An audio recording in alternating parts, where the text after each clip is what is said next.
ആദ്യത്തെ ബില്ല്.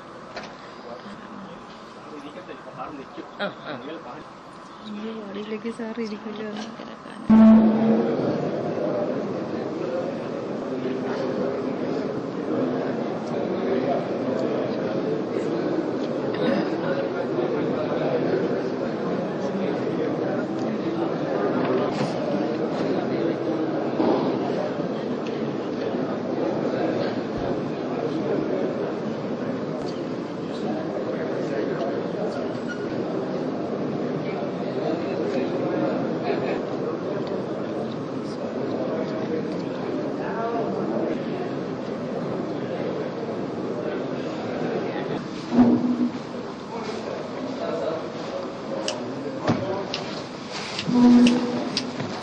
जनगण मन अधिनायक जय हे भारत भाग्य विधाता पंजाब सिंध गुजरात मराठा द्राविड उत्कल गंगा विंध्य हिमाचल यमुना गंगा उच्छल जलधि तरंगा तव शुभ नामे जागे तव शुभ आशीष मागे गाहे तव जय गाथा जनगण मंगलदायक जय हे भारत भाग्य विधाता जय हे जय हे जय हे जय जय जय जय हे.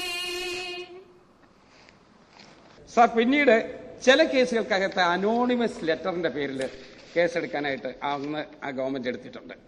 അനോണിമസ് ലെറ്റർ ശ്രീ ആര്യാടൻ മുഹമ്മദിനെതിരായിട്ട് ഒരു അനോണിമസ് ലെറ്റർ സാർ. അത് അങ്ങനെ ഓരോ ആളുകൾ ഓരോ പരാതി കൊടുക്കുക, പരാതിയുടെ പുറത്ത്. അതുകൊണ്ട് ഈ ഗവൺമെന്റ് ഒരു കാര്യം തീരുമാനിച്ചു, ഊമക്കത്തയച്ച് അതിന്റെ അടിസ്ഥാനത്തിൽ വിജിലൻസ് അന്വേഷണം വേണ്ട.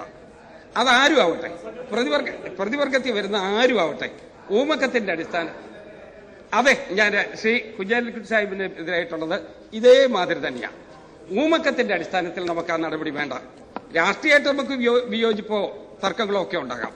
പക്ഷേ ഒരാളിനെ അവമാനിക്കാൻ വേണ്ടി വിജിലൻസിനെ ആയുധമാക്കുന്നത് ഊമക്കത്തിന്റെ അടിസ്ഥാനത്തിൽ നടപടിയെടുക്കണമെന്ന് നിർബന്ധിക്കുന്നതും ഒരിക്കലും ഭൂഷണമല്ല എന്നുള്ളതാണ് ഈ ഗവൺമെന്റിന്റെ നിലപാട്.